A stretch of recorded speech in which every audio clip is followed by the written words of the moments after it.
How to speed up video in CapCut. So without wasting time, let's start video. If you find this video is helpful for you, then please give like this video and subscribe our channel.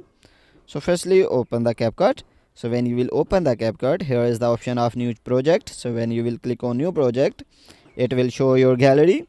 So select the video.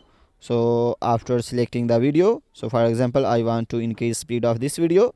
So after click on add, so it will show your video. So after this you can see when I will play the video show this speed. So now I want to increase the speed of this video. So after this click on edit options.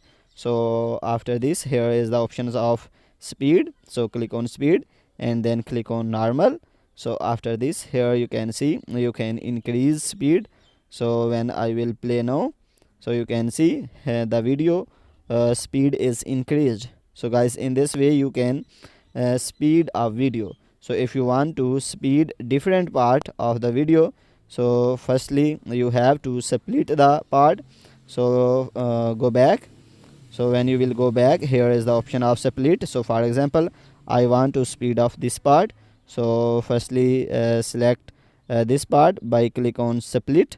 So when you will click on split, so you can see the video is splitted into different part. So select that part from which you want to increase the speed. So for example, I want to speed of this part. So that's why I will select this part. So after this click on speed and then click on normal, and then you can increase speed. So guys, when I will play now, so you can see this part have more speed than other. So guys, in this way you can increase or speed up video in CapCut. If this video is helpful for you, then please give like this video and subscribe our channel. Thanks for watching.